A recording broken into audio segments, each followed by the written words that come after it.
Not even a chance. I'm getting fried. Okay, so we're not doing this yet. I just wanted to go ahead and pass it out. We'll hang on to that, and we'll do that in a few minutes. So before we start, I want to reiterate this is going to be one of the more difficult content sections that we're about to enter. And I'm telling you that not to discourage you, but to encourage you to really buckle down and put in some effort. Why I feel compelled to tell you about the American kestrel. This bird is just a little smaller than this. This isn't almost real size, but it's a little bit smaller. In fact, I bet I could make it the right size, just to give you context. Are you telling us to walk in?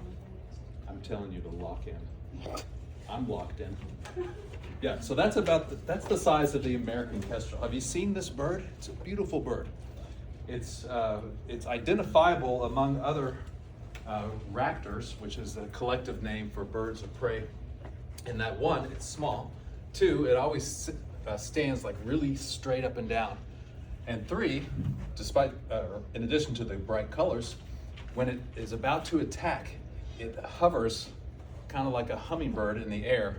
And you'll see it over a field or on the side of the road as you're driving down the interstate. It will just suspend itself there before it dives down and gets its prey. And it kills a lot of other birds mid-air. So sometimes it will take a bird out of the air. I saw one once fly across the road and take a cardinal out of mid-air and fly back. It's an incredible animal. One of the things that these birds like to eat are rock pigeons. That is not to scale. Imagine a pigeon that size. You could hug it. But pigeons are just about the same size as American kestrels. And of course, they congregate under bridges and overpasses, and the kestrel feeds on them. Which brings me to my message for you as we enter this difficult era. Years ago, after I had produced the third offspring, my third and final offspring, all the patents that the world needed had been made. I was traveling to Lexington to have my reproductive career ended surgically, which I use as context because it's a nervous thing when you do that. But it is all good in the end. But imagine the mindset that you're driving by yourself to have surgery, and you're driving to Lexington, and at the time I had a little black Volkswagen Jetta that I was driving very fast. And when you enter Lexington on 64, you go to the left, like towards Hamburg, those of you familiar with that area. And there's a pretty sharp turn, and you go under the interstate, and then you pop out on 64, and then you're on your way. So as I came around that turn, I saw a beautiful American kestrel. The American kestrel had attacked a pigeon and was sitting in the middle of the road. And of course, by the time I saw it, there was no way I could slow down because with my nerves, I was driving exceedingly fast. And the kestrel had to make a decision, just like you have to make a decision. There are two things that kestrel could have done. It could have stayed there with its prey. Of course, my Volkswagen is barreling down on it. Or it could have let go of the bird and lived to hunt another day. The analogy is, you can focus, do the right thing now, or you can stay with the bird, which is this metaphor, or your bad habits of maybe not wanting to study or staying up all night playing video games, whatever, is keeping you from being academically successful. So what do you think the bird did? Stay there. Last thing it saw. And as I cruised under that overpass, it gave me no pleasure to kill an animal. I'm very much an animal lover.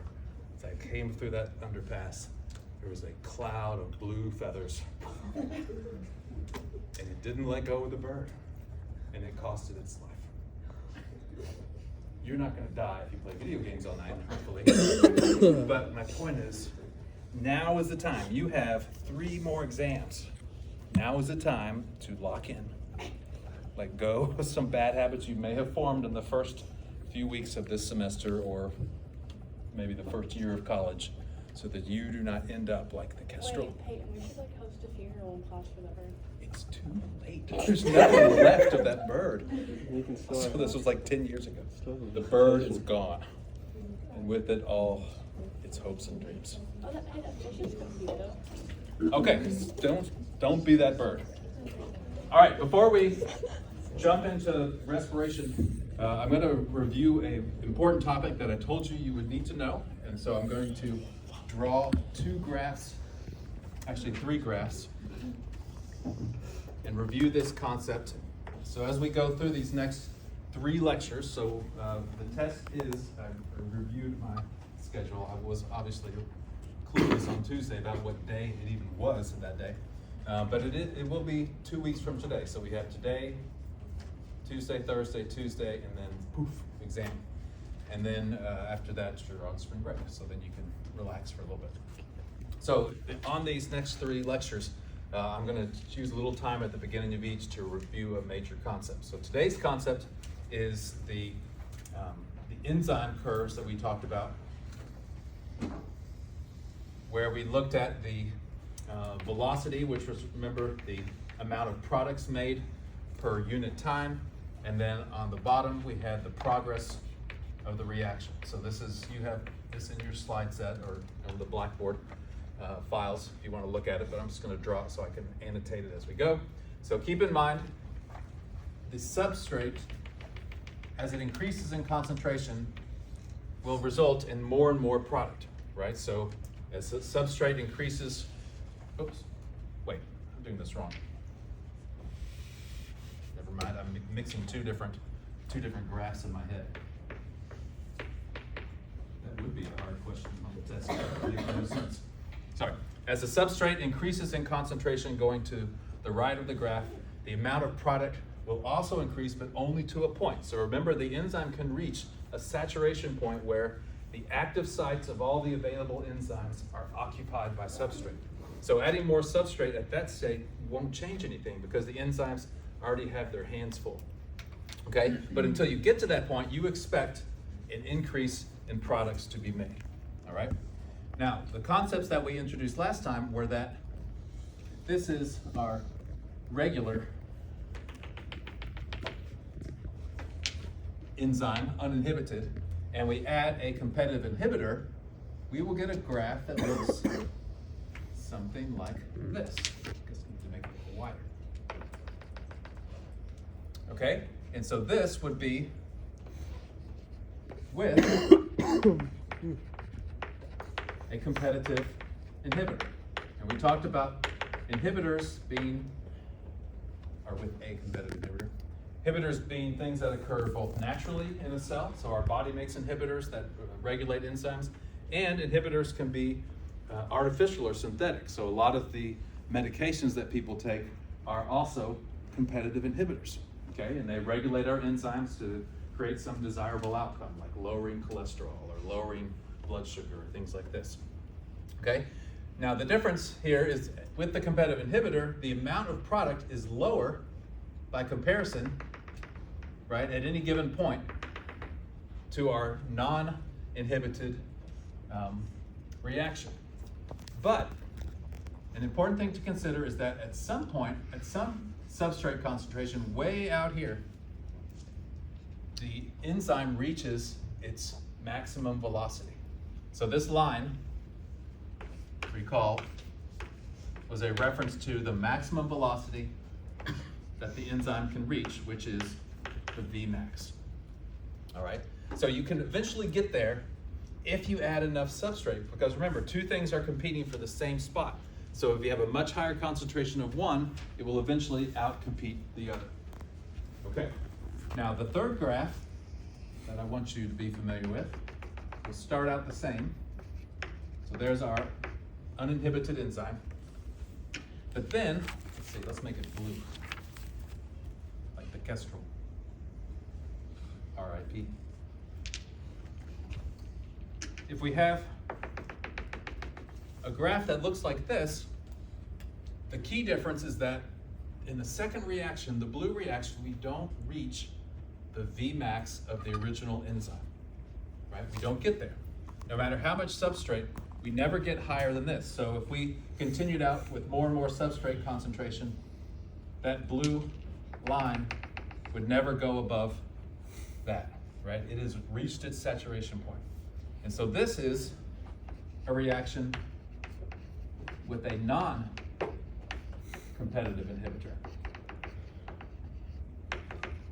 And the difference is concentration of substrate in this situation does not ever reach a point where it can beat the inhibitor because it's not competing with it.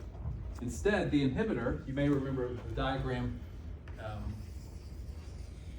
one of the diagrams, if this is the active site of an enzyme, let's say it has this shape, and then we have the inhibited version,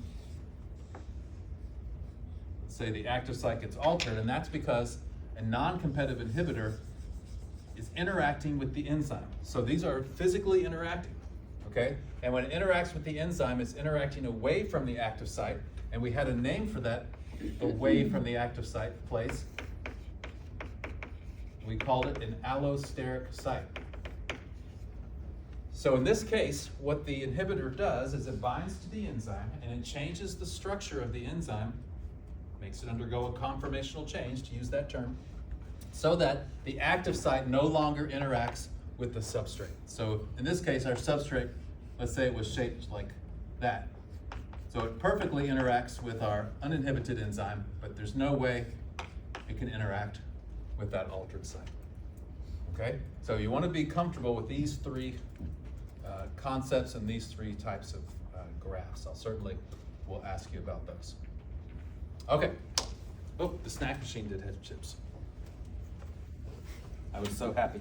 And they were Grippos, which also made it happy because it was the 1-year anniversary of the death of my brother-in-law, and he loved Grippos. So that morning we had gotten some Grippos to have in his honor. So it was doubly sentimental. So you were right. I wanted to acknowledge that. Okay. Okay, let's start. Any questions about those things? Any questions about American kestrels? Keep your eyes out. They're all over the place out here. They're very common in this part of the state. Not as common as they used to be, but pretty common. Okay, so this chapter is going to apply some of the things that we have been working towards up to this point. So we're going to be looking at chemical structures and high energy bonds. We're going to be talking a lot about electrons and protons. In this case, the protons are going to be hydrogen ions. So most of this chapter, reclaim my space here. Throughout most of this chapter, if we see this in a picture or on the screen, I will not say hydrogen ion. I will usually just say proton. That's just how it's commonly referred to in this context. Because when a hydrogen atom loses an electron, all that's left is a proton. So we use this instead of writing proton because this shows what the origin of that proton was. This kind of gives us the history about how that protein came to be. Okay, so when we look at those things, then we're going to be also talking about enzymes. So we've laid all the groundwork to understand the conceptual nature of enzymes. Now we're going to be looking at some actual examples, and then we're going to be looking at transport of materials across membranes. So we've set the stage for that as well. And then we're going to be thinking all the time about ATP, which is a molecule that we've talked about that stores energy. Okay, so this book, as it's gone through different editions, one of the key strategies of a textbook publisher is to change a book so that it can be a new edition so they can charge you more. As you know, it's a very predatory industry. So depending on the version of the book, you may have male or female marathon runners. That was the only difference in most of that chapter. They just changed the sex of the marathon runners in the first page. But the little stories, I do like some of the little vignettes they have in the book. And the story was talking about, and I've mentioned this before, about how organisms like humans use energy and use organic molecules to make energy. And one of the differences between individuals who train and do not train aerobically is how efficiently they can use and channel that energy. So someone who trains aerobically or in some type of high intensity exercise, develops vasculature and a circulatory system that effectively and efficiently transports oxygen. As we'll see, oxygen is a key component. So the better you can get oxygen to your tissues, the more energy you can make. Okay, we're going to be referring back and forth to the big picture throughout, so I want to go ahead and show it at the beginning here, and then we'll start to piece it apart. Aerobic respiration is said to occur in 4 major stages. Okay, the first stage on the upper left is glycolysis, and in the diagram that I gave you, in the middle there's a line, or a little box in each stage, I believe. Let me look at how I did it. Yeah, that little gray box. So that's meant to represent a place to label what's happening. So the first one, we can go ahead and write it in. We'll fill in that chart as we go. But the first one is glycolysis. Okay? And glycolysis, as the name implicates, is the splitting of sugar, right? Lysis of a glyco sugar prefix, and lysis, the word root for splitting. So glycolysis quite literally splits a sugar. The sugar it splits is glucose. This is not the only sugar from which we can derive energy, okay? If you went through aerobic respiration just with your blinders on, you might think that human cells or any cells are only getting energy from glucose. That's not the case. This is just a well-studied pathway that we can understand. We'll find out later that proteins, lipids, and other organic molecules can feed into this pathway. They just come in at a different place. But glucose is going to be the main focus at the moment. So there's glucose.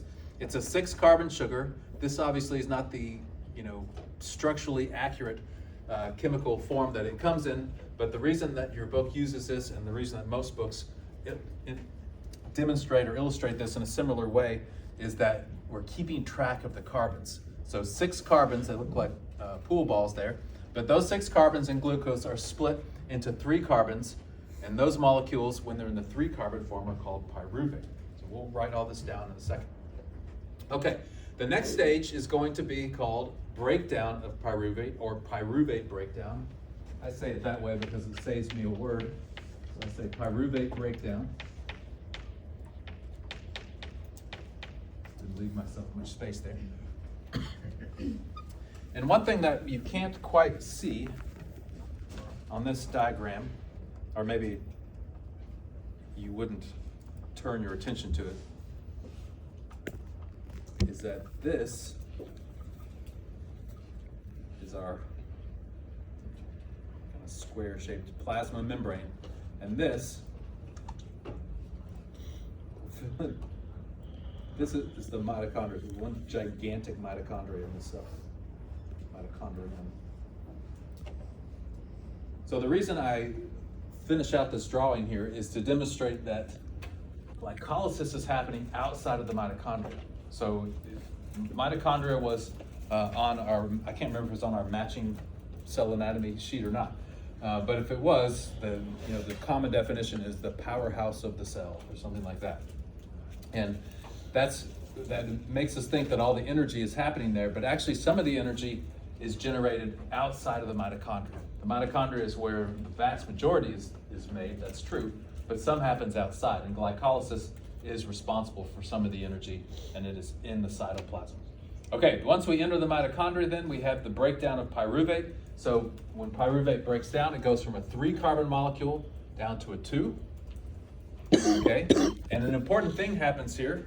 If you are breathing right now, which I think you are releasing CO2 along with germs. Probably half of you are sick and don't even know yet. It is washing across campus like a tidal wave. Hopefully it'll pass soon. But if you're breathing, you are releasing CO2, right? And this is where it comes from. So when you break down organic molecules like glucose into smaller molecules, those carbons have to go somewhere. The carbons are not a place that we're going to get energy from. What we're getting energy from are the bonds that the carbons were attached to each other with. So as we break those bonds and release the energy, the carbons are no longer of use to us, and so we release them as CO2. So as you exhale, you're releasing carbons that you ingested as an organic molecule to get energy. All right. Now, those two carbons that are left go into this thing called the citric acid cycle, or you may have learned, if you've learned this in a previous biology course, you may have called it the Krebs cycle. The Krebs cycle is named after Hans Krebs, who was a biochemist that elucidated many of its steps. So sometimes people recognize him and call it the Krebs cycle. Your book calls it the citric acid cycle, so I'm just going with that because it's what you'll have. Here, did not leave room.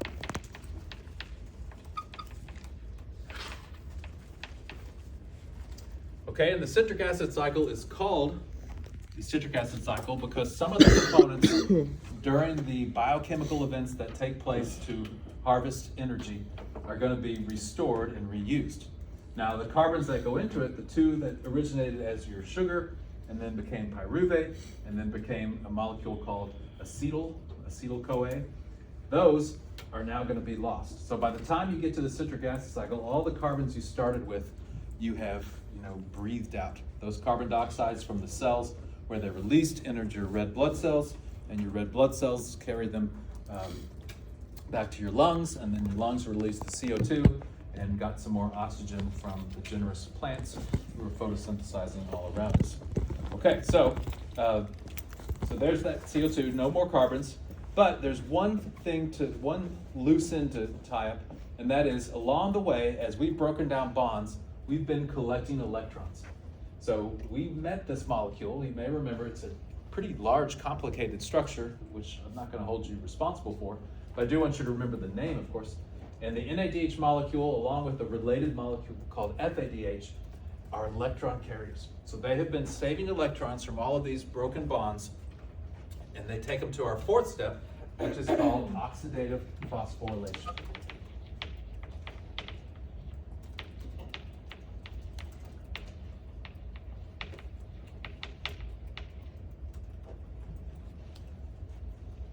When I learned this as a student, a young tot like yourself, they often refer to this last stage as the electron transport chain. And it's not inaccurate. The electron, well, even it says here, the oxidation via the electron transport chain. The electron transport chain is kind of a component of it, more so than the whole thing. So I don't know if people still call it that or not. Can you read the red from there? Why didn't you? Oh, I can barely see that. Like, at all. Okay. I just have been listening to you say it, and then I write it when you say it. Okay. Lesson learned. The red is. So I look Oh over. no, I can't. Even when you write in white over there. It wouldn't matter. Okay. Too far. Mm-hmm. Story of my life. Gone too far. Okay. That's why I wrote this line so I wouldn't write in that invisible space there. But I guess I need a line to rein me in over there too. All right. So in the end, oxidative phosphorylation is going to generate more ATP. So if you notice the large imbalance of energy production, we get a couple up front, we get a couple in the middle, and then the mother load comes at the end. Okay? So all of this is coming from these high energy electrons, and this is only happening in the presence of oxygen. Keep that in mind, which is why we call it aerobic respiration. All right, so let's summarize this.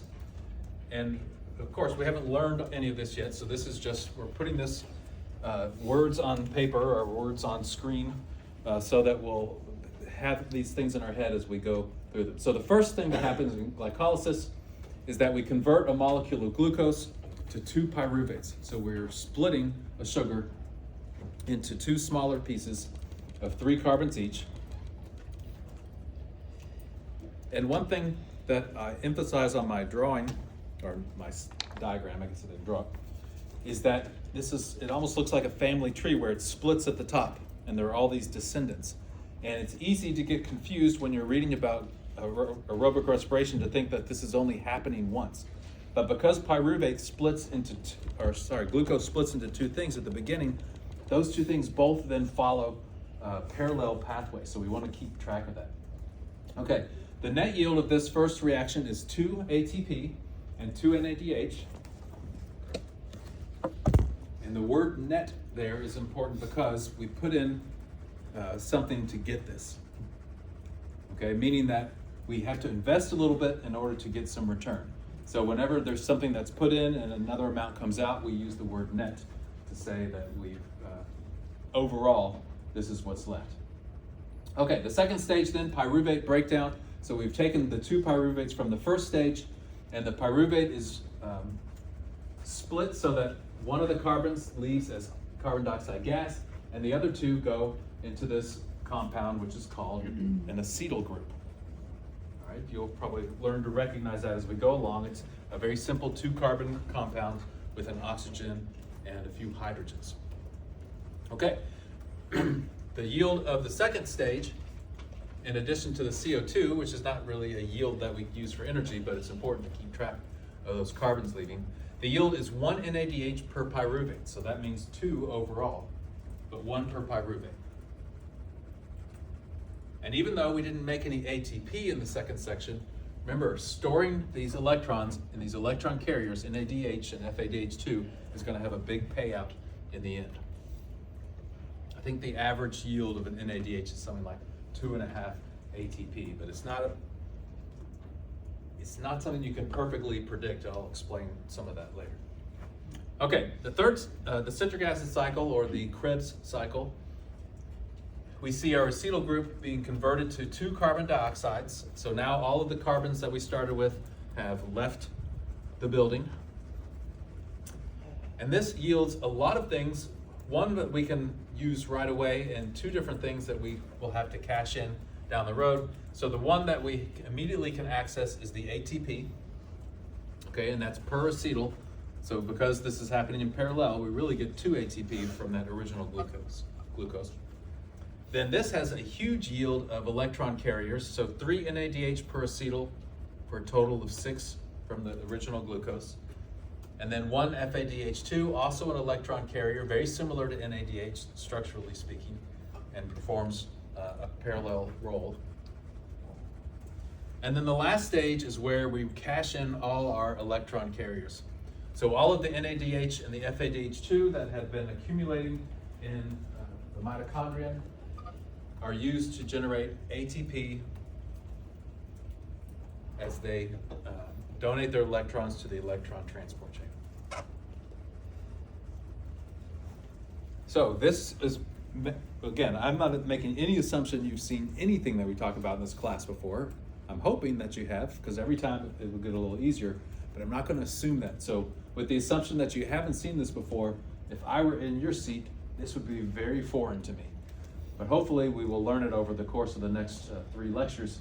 But if I were you, this is something I would start to try to commit to memory. And it might be a little easier when we draw it out on our little roadmap over there.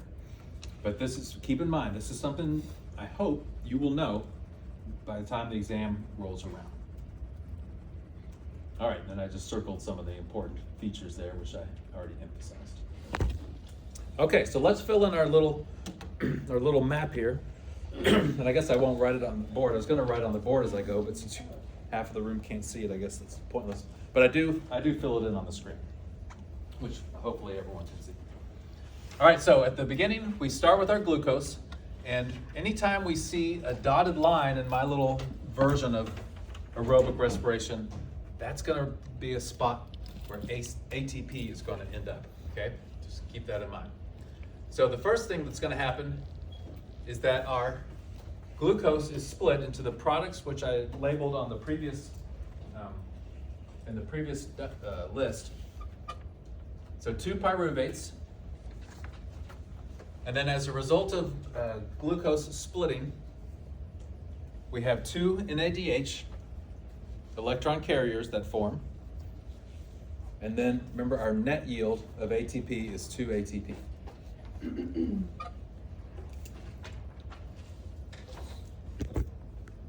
that is glycolysis. I can't remember if I fill it in on this diagram or not. Surely I do. Now the way that the diagram is written, if you notice, the arrows are not randomly placed, meaning that all of the things that are the product or descendant or outcome of a molecule are tied back to that molecule. So if you look at pyruvate, it's going to produce 3 outcomes. Acetyl-CoA will be made, 1 acetyl-CoA per pyruvate. CO2 will be made, 1 carbon dioxide molecule per pyruvate, and 1 NADH per pyruvate. Now on the right side of our diagram, we have pyruvate, NADH, and ATP, but NADH and ATP are not going to be used in the next step. Those things have been made and they add into our tally, but they don't break down further for the next step. So only pyruvate has an arrow with descendants coming from it, and it's the same as the one on the left, right? Pyruvate is doing the same thing on the right side of the diagram as it is on the left.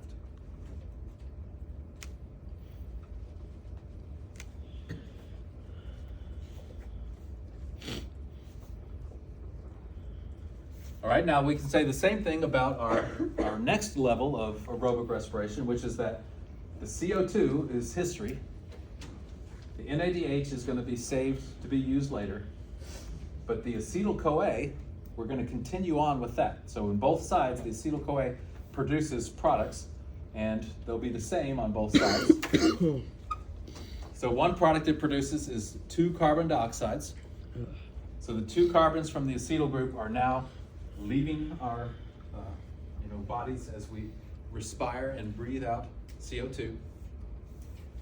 We harvest 3 more electrons, or actually, I don't think it's a 1-to-1 ratio of electrons, so we'll get to that later. But we harvest electrons and put them in the care of our electron carriers, NADH and FADH2.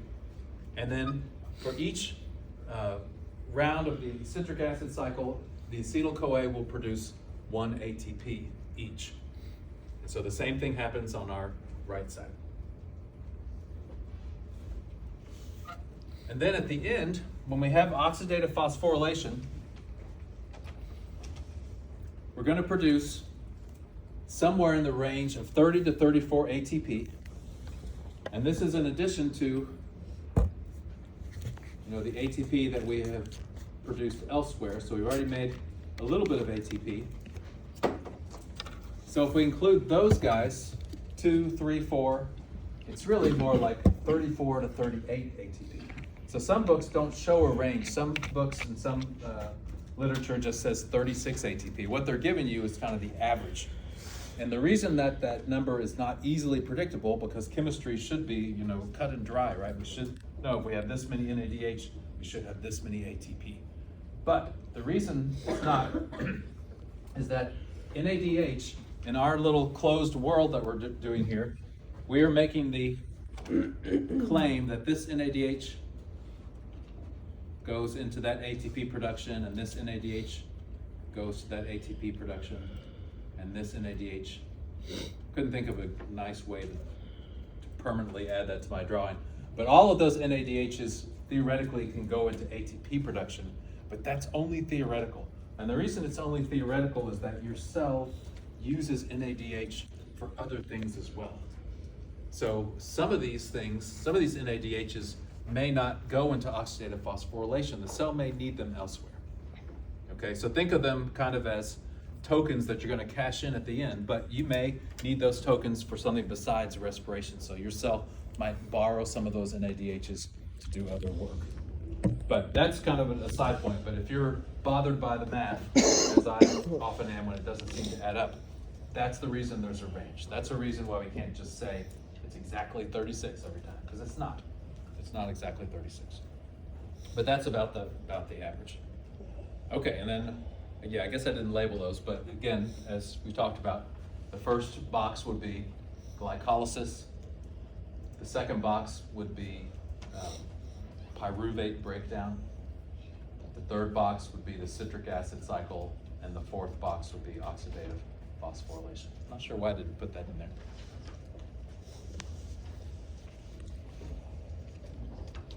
Okay, how are we feeling? Kestrel, like a pigeon, like a bird safely on the side watching the drama. No, I think I'm gonna let it other Just saying, let go of the bird. Whatever that bird What from is. the other bird? Oh, that's not any better. The other end of that story was, after my surgery, the nurse said something that I'll never forget. It was wise words from a medical practitioner. She said, remember, it's much easier to stay comfortable than to get that feeling back. So in other words, don't wait till you're in pain to take your painkillers. Stay comfortable. And so I went, as one does, to Taco Bell after my surgery, and I was eating there. At the time, I don't know if we had Taco Bell here. Did we? No, maybe we did. Anyway, I was really craving Taco Bell, and it was right next to a pharmacy. So I got my medicine, and I'm sitting there. I know I don't have to be back for anything, so I've got an hour drive ahead of me, but I'm not worried about it because the day is clear. And then I read the medicine, and I realize the medicine they've given me is a narcotic, which means I can't drive if I take it.